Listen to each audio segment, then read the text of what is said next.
That one hurts. That one really hurts for I think for all Toronto Maple Leaf fans. Habs fans, look, enjoy that win. Honestly, it was a hard-fought game. The Habs played a really good game. They started really strong. The Leafs came back, but the Habs won it in overtime, 4-3. And with the W for the Habs, they get back into the series. Now 3-2 series lead for the Toronto Maple Leafs, heading back to Montreal. 2,500 fans, I think it is going to be allowed in the Bell Center there on Saturday night for Game 6. Now, Leaf fans, if you go back to my preview video, I did say the Leafs were going to win in 6, but we'll have to see what happens there on Saturday. This is a tough loss for us Leaf fans, but like I said right off the top, you have to credit the Montreal Canadiens. They were the more desperate team in this game, and they showed it. They came out flying, and 5-13 in, battle along the boards. Rasmus Sandin, I've started to learn with this kid, when he gets along the boards, he gets hit along the boards, he loses the puck quite often, and he kind of fires the puck into bad situations, and he turns the puck over a lot in his own end because he's trying to skate out. And, he gets along the boards there in the first period, under 5 minutes in, and he turns the puck over right about the blue line, and Joel Armia picks it up, and he buries it past Jack Campbell at 5:13 of the first period to give the Habs a 1-0 lead. And then a scramble ensues 3 minutes after that. And what did I say in the last video? Jack Campbell has been very sound in the net. He's all mechanically sound. He's been moving post to post. Things are going well. On this goal, Jack Campbell is flying around like a fish. He's on his back when the puck goes in the net. And Joel Armia scores his second of the game. You can't really make a save on your back there, Jack. Oh, that rhymed. I was not expecting that to rhyme, but it did. And it's now 2-0 Montreal lead less than 10 minutes into the first period. But Leaf fans, we're not quite worried yet because we know this team can score. However, Carey Price is standing there at the other end, and we're like, I don't care what the numbers say in the series. That is still Carey Price over there.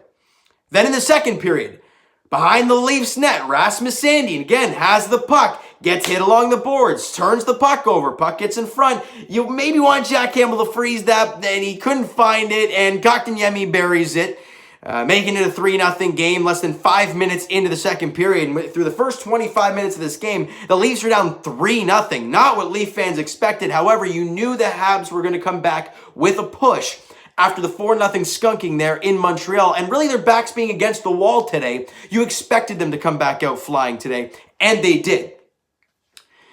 And you want to see some heart if you're the Leafs, right? You don't want to see this team get absolutely skunked in this game. You want to show some fight. You want to show what this team's actually made of. And 3 minutes after that, Matthews centers it, and it's like a pinball machine in front of that. A lot of bodies flying around, and Hyman gets a piece of it, right? He kind of whiffs on it, whiffs on the shot, but it clips the puck just enough to triple over the triple? That's not even the right word to use. Either way, go across the red line, and the Leafs make it a 2-goal game. Hyman's goal, assisted by Marner and Austin Matthews at 6:32 of the second period. They're right back in the ball game. The hockey game. We're not even halfway through the game, and it's only a 2-goal game. This Leaf team can score at will. We've seen it before. Well, heading into the third period, Leafs still down 3-1. They need to get an early goal. Under 7 minutes in, puck gets back to the point to Jake Muzzin, who blasts it on. Great screen in front, and it beats Carey Price as he has no idea where the puck is to make it a 3-2 game. Simmons and Nylander grab assists on the goal at 6:52 of the third period.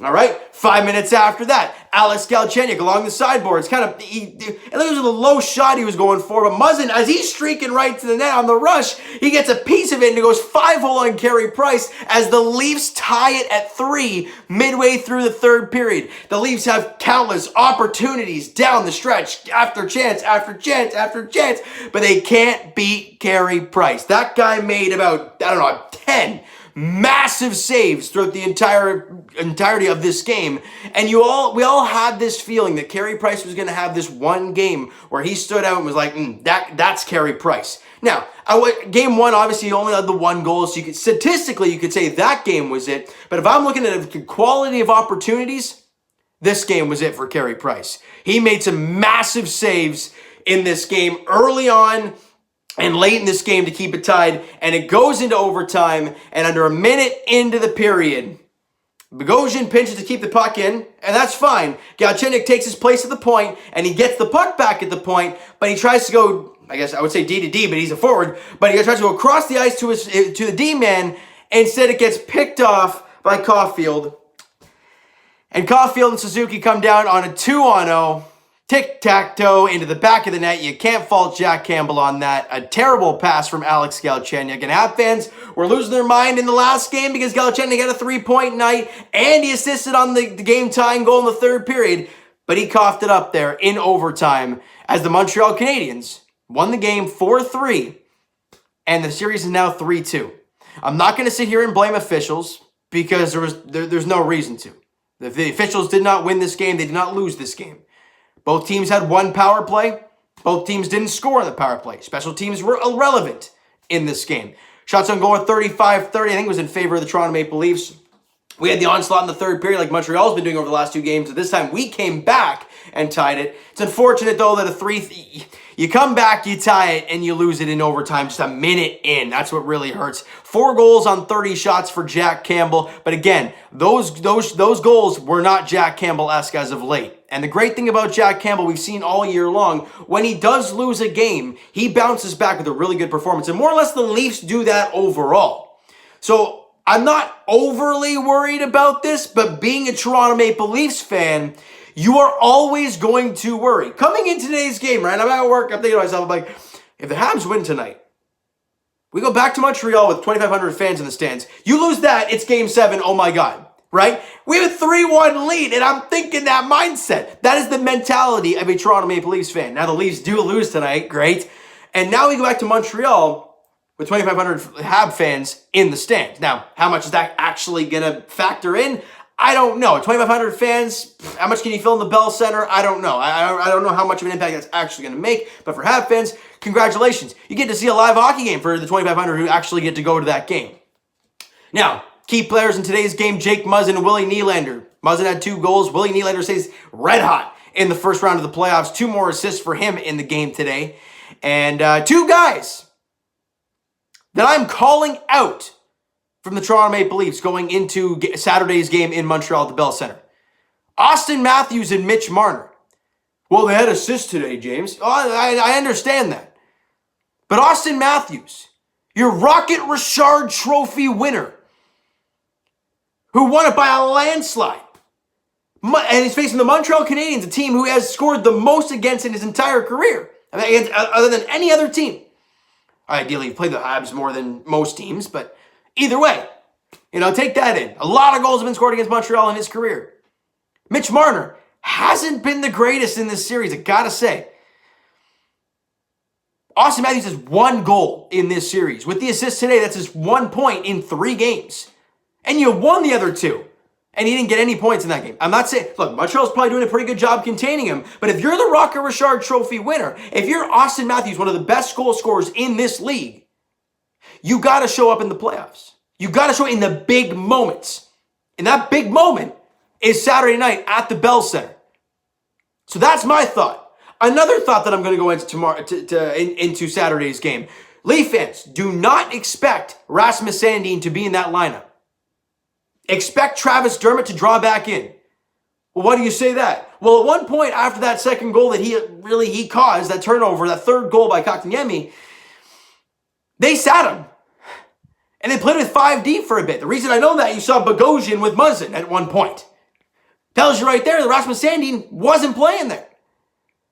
So Travis Dermott, after you just won 4-0 with him out there in Game 4, expect Travis Dermott to be out there in Game 6. Expect 21-year-old Rasmus Sandin to be on the bench. And look, he's a 21-year-old kid. His NHL experience is very limited, and ideally almost majority of it's in the playoffs, right? But expect Travis Dermott to be in the lineup, and I'm calling out Austin Matthews and Mitch Marner. I love the guys dearly, but they're out there making the most amount of money on this team for the most part. So they got to go out there and show us. This is the reason you're getting so much dough. Look, they're getting opportunities. I get that. Well, Matthews had this many shots on goal. That's nice. But you don't win the Rocket Richard Trophy for getting shots on goal. You get the Rocket Richard Trophy for putting him in the back of the net. I understand Carey Price on the other side. He's made some great saves, and he's obviously a difference maker in a lot of games. I get that. But you got to score goals. And those are the two guys I'm looking at in Game 6 as difference makers. You find a way to go out there early on in Game 6, and you take it to Montreal, and you take the lead early, you're in good shape. And that's going to be the huge key going into Game 6. Who's going to get on the board first? You saw it today. They got on the board first. I understand it took overtime, but they did win it. We scored first in the last game. Obviously shut them out. You got to find a way to pot that first goal and get the momentum, grab it on the road, quiet the 2,500 that are there, at least to start, and get your mojo going early. Do not come out flat. They're still going to be desperate. They're still in an elimination game. The Leafs are not. But in my opinion, this is pretty much an elimination game because I don't want Game 7. I think any Leaf fan does not want Game 7. I don't care if it's in Scotiabank Arena. We're not having fans, so that doesn't mean anything to me. End this thing Saturday if you're the Toronto Maple Leafs. Now, I will say it again, as I said earlier on in the video, you have to credit the Montreal Canadiens, though. As much as we can complain about the Leafs and this and that, the Habs played a great game. They were physical. They were fast. They were flying around. They were making great passes. They were getting the pucks on the net early on in the game, and it led to goals. They were causing havoc against our young Rasmus Sandin.